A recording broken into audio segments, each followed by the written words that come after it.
அதிகாரம் 8. உடன்படிக்கை பேழை திருக்கோயிலுக்கு கொண்டுவரப்படுதல். பின்னர் சாலமோன் ஆண்டவரின் உடன்படிக்கை பேழையை தாவீதின் நகரான சீயோனிலிருந்து கொண்டுவர விரும்பினார். அதற்காக அவர் இஸ்ரேலின் பெரியோரையும் எல்லா குல தலைவர்களையும் இஸ்ரேல் மக்களின் மூதாதையர் வீட்டுத் தலைவர்களையும் எருசலேமிற்கு தம்மிடம் வரும்படி அழைத்தார். இஸ்ரேலர் அனைவரும் 7ஆம் மாதமாகிய ஏத்தானிம் மாதத்தின் பண்டிகையின் போது அரசர் சாலமோன் முன் கூடினர். இஸ்ரேலின் பெரியோர் அனைவரும் வந்தவுடன் குருக்கள் பேழையை தூக்கி கொண்டார்கள். ஆண்டவரின் பேழை, சந்திப்பு கூடாரம், கூடாரத்தின் தூய கலன்கள் அனைத்தையும் குருக்களும் லேவியரும் சுமந்து சென்றார்கள். அரசர் சாலமோனும் அவரிடம் வந்து குழுமிய இஸ்ரேல் மக்கள் கூட்டமைப்பினர் அனைவரும் எண்ணவோ கணக்கிடவோ முடியாத அளவு திரளான ஆடுகளையும் மாடுகளையும் பேழைக்கு முன்னால் பலியிட்டனர். பின்னர் குருக்கள் ஆண்டவரின் உடன்படிக்கை பேழையை கோவிலின் கருவறையாகிய திருத்தூயகத்தில் அதற்குரிய இடத்தில் கெருபுகளின் இறக்கைகளின் கீழே கொண்டு வந்து வைத்தார்கள். அக்கெருபுகள் பேழை இருக்கும் இடத்தில் தங்கள் 2 இறக்கைகளையும் விரித்து பேழையையும் அதன் தண்டுகளையும் மூடியவாறு இருந்தன. தண்டுகள் நீளமாயிருந்ததால் அவற்றின் முனைகள் கருவறைக்கு முன் உள்ள தூயகத்திலிருந்து காணக்கூடியவையாயிருந்தன. ஆனால் வெளியிலிருந்து பார்க்க இயலாது. இன்று வரை அந்த தண்டுகள் அங்கேதான் இருக்கின்றன. 2 கற்பலகைகளைத் தவிர வேறொன்றும் பேழைக்குள் இல்லை. இஸ்ரேல் மக்கள் எகிப்து நாட்டிலிருந்து வெளியேறிய பொழுது ஆண்டவர் அவர்களோடு உடன்படிக்கை செய்து கொண்ட ஓரேபு மலையில் மோசே அதற்குள் வைத்திருந்தவையே அவை. குருக்கள் தூயகத்திலிருந்து வெளியே வருகையில் ஒரு மேகம் ஆண்டவரின் இல்லத்தை நிரப்பிற்று. அந்த மேகத்தின் பொருட்டு குருக்கள் திருப்பணி புரிய அங்கு நிற்க இயலவில்லை. ஏனெனில் ஆண்டவரின் மாட்சி அவர் இல்லத்தை நிரப்பிற்று. அப்பொழுது சாலமோன் கூறியதாவது: ஆண்டவரே, கார்மேகம் தனிலே நான் உறைவேன் என்றீர். உயர் இல்லம் ஒன்றை உமக்காய் நான் கட்டியுள்ளேன். என்றென்றும் தங்கி இறைவா நீர் வாழ்ந்திடவே. சாலமோன் மக்களை நோக்கி உரைத்தல். பின்னர் அரசர் மக்கள் பக்கம் திரும்பி இஸ்ரேல் சபையார் அனைவருக்கும் ஆசி வழங்கினார். இஸ்ரேல் சபையார் அனைவரும் நின்று கொண்டிருந்தனர். அப்பொழுது அவர் உரைத்தது: இஸ்ரேலின் கடவுளாகிய ஆண்டவர் போற்றி போற்றி. அவர் என் தந்தை தாவீதுக்கு வாயால் உரைத்ததை கையால் செய்து முடித்தார். அவர் என் மக்களாகிய இஸ்ரேலை எகிப்திலிருந்து அழைத்து வந்த நாள் முதல் இன்று வரை என் பெயர் விளங்கும்படி ஒரு கோவிலை கட்டுவதற்காக இஸ்ரேலின் அனைத்து குலங்களுக்கு சொந்தமான எந்த நகரையும் நான் தேர்ந்து கொள்ளவில்லை.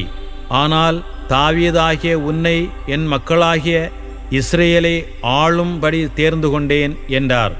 இஸ்ரேலின் கடவுளாகிய ஆண்டவரின் பெயருக்கு கோவில் கட்ட வேண்டும் என்ற எண்ணம் என் தந்தை தாவீதின் உள்ளத்தில் இருந்தது. ஆயினும் ஆண்டவர் என் தந்தை தாவீதை நோக்கி, என் பெயருக்கு கோவில் கட்ட வேண்டும் என்ற எண்ணம் உன் உள்ளத்தில் இருக்கிறது. அது நல்லதுதான். ஆயினும் நீ அக்கோவிலை கட்டப்போவதில்லை. உனக்கு பிறக்கும் உன் மகனே என் பெயருக்கு அக்கோயிலை கட்டுவான் என்றார். இவ்வாறு ஆண்டவர் தாம் உரைத்த வாக்கை இப்போது நிறைவேற்றியுள்ளார். ஆண்டவர் சொன்னபடியே நான் என் தந்தை தாவீதின் இடத்திற்கு உயர்ந்து இஸ்ரேலின் அரியணையில் அமர்ந்துள்ளேன். மேலும் இஸ்ரேலின் கடவுளாகிய ஆண்டவரின் பெயருக்கு இந்த கோவிலையும் கட்டியுள்ளேன். ஆண்டவர் நம் மூதாதையரை எகிப்து நாட்டிலிருந்து அழைத்து வந்தபோது அவர்களோடு செய்து கொண்ட உடன்படிக்கை வைக்கப்பட்டுள்ள பேழைக்கென ஒரு தனி இடத்தையும் கோவிலுக்குள் ஏற்பாடு செய்துள்ளேன். சாலமோனின் மன்றாட்டு. பின்னர் சாலமோன் ஆண்டவரின் பலிபீடத்தை நோக்கி நின்று கொண்டு இஸ்ரேல் சபையார் அனைவர் முன்னிலையிலும் வானத்திற்கு நேரே தம் கைகளை உயர்த்தி பின்வருமாறு மன்றாடினார்: இஸ்ரேலின் கடவுளாகிய ஆண்டவரே, மேலே விண்ணிலும் கீழே மண்ணிலும் உம்மை போன்ற வேறு கடவுள் யாரும் இல்லை. உமது திருமுன் முழு உள்ளத்தோடு கீழ்ப்படிந்து நடக்கும் உம்முடைய அடியாருக்கு உமது உடன்படிக்கையின் பேரன்பை காட்டி வருகிறீர். நீர் உம் அடியானாகிய என் தந்தை தாவீதுக்கு கொடுத்த வாக்குறுதியை நிறைவேற்றினீர். அன்று உம் வாயால் உரைத்ததை இன்று கையால் செய்து முடித்தீர். இஸ்ரவேலின் கடவுளாகிய ஆண்டவரே, நீர் உம் அடியானாகிய என் தந்தை தாவீதை நோக்கி, நீ என்னை மறவாமல் நடந்து கொண்டது போல் உன் பிள்ளைகள் என்னை மறவாது தக்க நெறியில் நடப்பார்களேயாகில் இஸ்ரவேலின் அரியணையில் வீற்றிருக்க அவர்களுள் ஒருவன் இராமற் போகான் என்று சொன்னதை நிறைவேற்றும். இஸ்ரவேலின் கடவுளே, உம் அடியானாகிய என் தந்தை தாவீதுக்கு நீர் சொன்ன உமது வார்த்தை நிலைபெறுவதாக. கடவுள் உண்மையில் இந்த மண்ணுலகில் தங்கியிருப்பாரா? வானமும் வானமண்டலங்களும் உம்மை கொள்ள இயலாதிருக்க நான் கட்டியுள்ள இக்கோவில் எப்படி உம்மை கொள்ளும்? என் கடவுளாகிய ஆண்டவரே, உம் அடியான் செய்கிற வேண்டுதலையும் விண்ணப்பத்தையும் கேட்டருளும். உம் அடியான் இன்று உம் முன்னிலையில் எழுப்பும் கூக்குரலுக்கும் செய்யும் வேண்டுதலுக்கும் செவிசாய்த்தருளும். என் பெயர் இவ்விடத்தில் விளங்கும் என்று இக்கோவிலை பற்றி நீர் சொல்லியிருக்கிறீர். இவ்விடத்தில் உம் அடியான் செய்யும் வேண்டுதலை கேட்டருள்வதற்காக இரவும் பகலும் உம் கண்கள் இதனை நோக்கியிருப்பனவாக. உம் அடியானின் விண்ணப்பத்திற்கும் உம் மக்கள் இஸ்ரவேலர் இவ்விடத்தை நோக்கி செய்கிற வேண்டுதலுக்கும் செவிசாய்ப்பீராக. உமது உறைவிடமாகிய விண்ணகத்திலிருந்து கேட்பீராக. கேட்டு மன்னிப்பு அருள்வீராக. ஒருவர் தமக்கு அடுத்திருப்பவருக்கு எதிராக பாவம் செய்ததாக குற்றம் சாட்டப்பட்டு இந்த கோவிலில் உமது பீடத்தின் முன் ஆணையிடுமாறு கொண்டுவரப்பட்டால் விண்ணிலிருந்து நீர் அதை கேட்டு செயல்பட்டு உம் அடியாருக்கு தீர்ப்பு வழங்குவீராக. தீயவரை கண்டித்து அவருடைய தீய நடத்தைக்குரிய பழியை அவர் தலைமேல் சுமத்துவீராக. நேர்மையானவருக்கு அவரது நேர்மைக்கு தக்கவாறு செய்து அவர் நேர்மையாளர் என தீர்ப்பளிப்பீராக. உம் மக்களாகிய இஸ்ரவேலர் உமக்கெதிராய் பாவம் செய்ததினால் எதிரியிடம் தோல்வியுற்று பின் உம்மிடம் திரும்பி வந்து உம் திருப்பெயரை அறிக்கையிட்டு இக்கோவிலில் உம்மை நோக்கி வேண்டுதலையும் விண்ணப்பத்தையும் செய்தால் விண்ணிலிருந்து நீர் அவர்களுக்கு செவிசாய்த்து உம் மக்களாகிய இஸ்ரவேலரின் பாவத்தை மன்னித்து அவர்களின் மூதாதையர்க்கென நீர் அளித்த நாட்டுக்கு அவர்களை திரும்பி வரச் செய்வீராக. அவர்கள் உமக்கு எதிராக பாவம் செய்ததால் வானம் அடைபட்டு மழை பெய்யாதிருக்கும்போது அவர்கள் இவ்விடத்தை நோக்கி வேண்டுதல் செய்து உம் பெயரை அறிக்கையிட்டு நீர் அனுப்பும் துன்பத்தினால் பாவம் செய்வதிலிருந்து மனமாறினால் விண்ணிலிருந்து நீர் அவர்களுக்கு செவிசாய்த்து உம் அடியாரும் உம் மக்களுமாகிய இஸ்ரவேலர் செய்த பாவத்தை மன்னிப்பீராக. அவர்கள் நடக்க வேண்டிய நல்வழியை அவர்களுக்கு காட்டுவீராக. நீர் உம் மக்களுக்கு உரிமை சொத்தாக அளித்த நாட்டில் மழை பொழிய செய்வீராக. நாட்டில் பஞ்சம் கொள்ளை நோய் உண்டாகும்போதும் வறட்சி பயிர் சாவியாதல் ஆகியவற்றின் போதும் வெட்டுக்கிளி தத்துக்கிளி ஆகியவற்றால் பயிர் அழிவுறும் போதும் நாட்டின் எந்த நகரையாவது எதிரிகள் முற்றுகையிடும் போதும் கொள்ளை நோயோ வேறெந்த நோயோ வரும்போதும் உம் மக்களாகிய இஸ்ரவேலருள் யாரேனும் மனம் நொந்து இக்கோவிலை நோக்கி தம் கைகளை உயர்த்தி செய்யும் எல்லா வேண்டுதலுக்கும் விண்ணப்பத்திற்கும் உமது உறைவிடமாகிய விண்ணிலிருந்து நீர் செவிசாய்த்து மன்னிப்பீராக. ஒவ்வொருவரின் உள்ளத்தையும் அறியும் நீர் அவரவர் செயல்களுக்கு ஏற்ற கைமாறு அளிப்பீராக. ஏனெனில் நீர் ஒருவரே எல்லா மானிடரின் உள்ளங்களையும் அறிபவர். இதனால் அவர்கள் தங்கள் மூதாதையருக்கு நீர் அளித்த நாட்டில் தங்கள் வாழ்நாள் எல்லாம் உமக்கு அஞ்சி நடப்பார்கள். இஸ்ரவேல் மக்களை சாராத அந்நியர் ஒருவர் உமது பெயரை முன்னிட்டு தொலைநாட்டிலிருந்து மாண்புமிக்க உமது பெயரையும் கை வன்மையையும் தோள் வலிமையையும் பற்றி கேள்விப்பட்டு வந்து இந்த கோவிலை நோக்கி வேண்டுதல் செய்தால் உமது உறைவிடமாகிய விண்ணிலிருந்து நீர் அவருக்கு செவிசாய்த்து அந்த அந்நியர் கேட்பதையெல்லாம் அருள்வீராக. இதனால் உலகின் மக்கள் எல்லாரும் உம் மக்களாகிய இஸ்ரவேலரைப் போல் உமது பெயரை அறிந்து உமக்கு அஞ்சி வாழ்வார்கள்.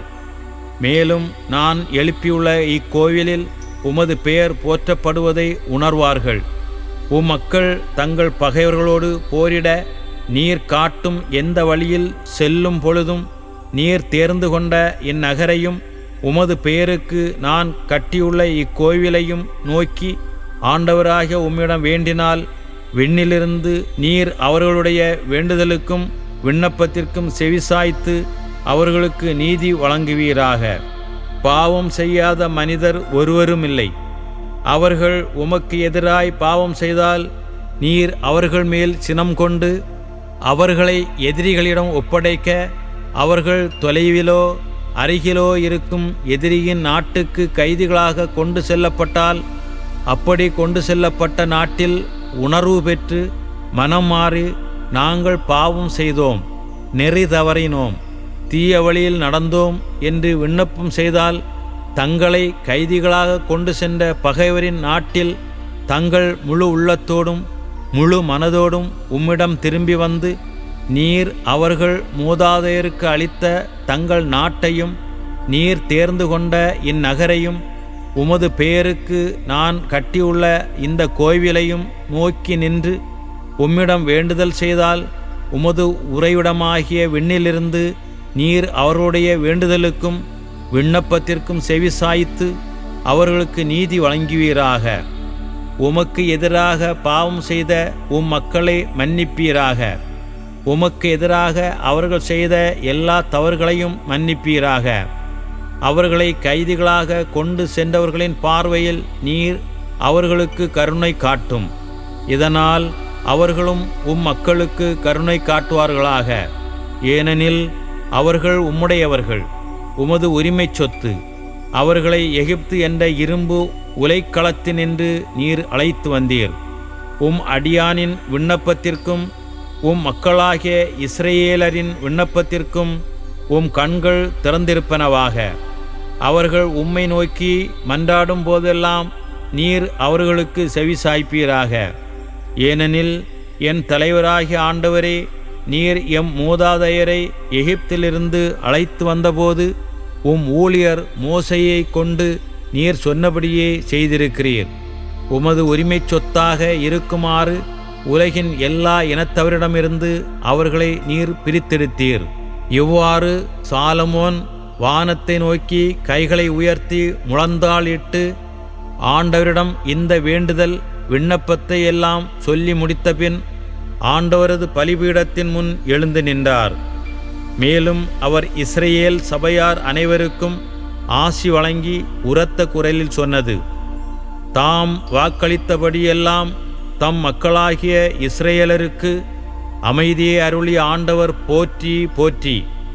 அவர் தம் ஊழியர் மோசையின் மூலம் கொடுத்த வாக்குறுதிகள் அனைத்தும் நிறைவேறின, ஒன்றேனும் பொய்க்கவில்லை. நம் கடவுளாகிய ஆண்டவர் நம் மூதாதையரோடு இருந்தது போல நம்மோடும் இருப்பாராக. அவர் நம்மை கைவிடாமலும் நம்மை விட்டு பிரியாமலும் இருப்பாராக. நம் மூதாதையருக்கு அவர் கொடுத்த விதிமுறைகளையும் நியமங்களையும் நீதி சட்டங்களையும் நாமும் கடைபிடித்து அவர் வகுத்த வழிகளிலெல்லாம் நடக்கும் வண்ணம் நம் உள்ளங்களை தம் பக்கம் ஈர்ப்பாராக. ஆண்டவர் முன்னிலையில் நான் செய்த இவ்விண்ணப்பம் இரவும் பகலும் நம் கடவுளாகிய ஆண்டவர் திருமுன் இருப்பதாக. தம் அடியானுக்கும் நம் மக்களாகிய இஸ்ரேலருக்கும் நாள்தோறும் தேவைக்கேற்ப அவர் நீதி வழங்குவாராக. ஆண்டவரே கடவுள், வேறு எவருமில்லை என்று உலகின் எல்லா மக்களும் அறிவார்களாக. நீங்களும் இன்றுபோல் அவருடைய நியமங்களின்படி நடக்கவும் விதிமுறைகளை கடைபிடிக்கவும் நம் கடவுளாகிய ஆண்டவருக்கு உங்கள் உள்ளம் முற்றிலும் பணிந்திருப்பதாக. திருக்கோவிலின் அர்ப்பணம். பின்பு அரசரும் அவருடன் இருந்த இஸ்ரேலர் அனைவரும் ஆண்டவர் முன்னிலையில் பலி செலுத்தினர். சாலமோன் ஆண்டவருக்கு 22,000 காளைகளையும் 1,20,000 ஆடுகளையும் நல்லுறவு பலியாக செலுத்தினார். இவ்வாறு அரசரும் இஸ்ரேல் மக்கள் அனைவரும் ஆண்டவரின் இல்லத்தை அர்ப்பணம் செய்தனர். ஆண்டவர் திருமுன் இருந்த வெண்கல பலிப்பீடம் எரிபலிகளையும் உணவு படையல்களையும் நல்லுறவு பலிகளின் கொழுப்பையும் கொள்ளமாட்டாமல் சிறியதாய் இருந்தது. எனவே அரசர் ஆண்டவரது இல்லத்தின் முன்னே உள்ள முற்றத்தின் நடுப்பகுதியை இந்த நாளன்று திருநிலைப்படுத்தி அங்கே எரிபலிகளையும் உணவு படையல்களையும் நல்லுறவு பலிகளின் கொழுப்பையும் படைத்தார். அந்த நாட்களில் சாலமோனும் இலபோ ஆமாத்து முதல் எகிப்தின் ஓடை வரையுள்ள பகுதிகளிலிருந்து வந்த இஸ்ரேல் சபையார் அனைவரும் அவரோடு சேர்ந்து ஆண்டவர் முன்னிலையில் விழா கொண்டாடினர். இந்த விழா 7 நாட்கள் கொண்டாடப்பட்டது. 8ஆம் நாளன்று அவர் மக்களை அனுப்பி வைத்தார். அவர்கள் அரசரை வாழ்த்தி ஆண்டவர் தம் அடியார் தாவீதுக்கும் தம் மக்கள் இஸ்ரேலருக்கும் செய்த எல்லா நன்மைகளையும் நினைத்து மகிழ்ச்சியோடும் உள்ளத்து உவகையோடும் தம் இல்லங்களுக்கு திரும்பினார்கள்.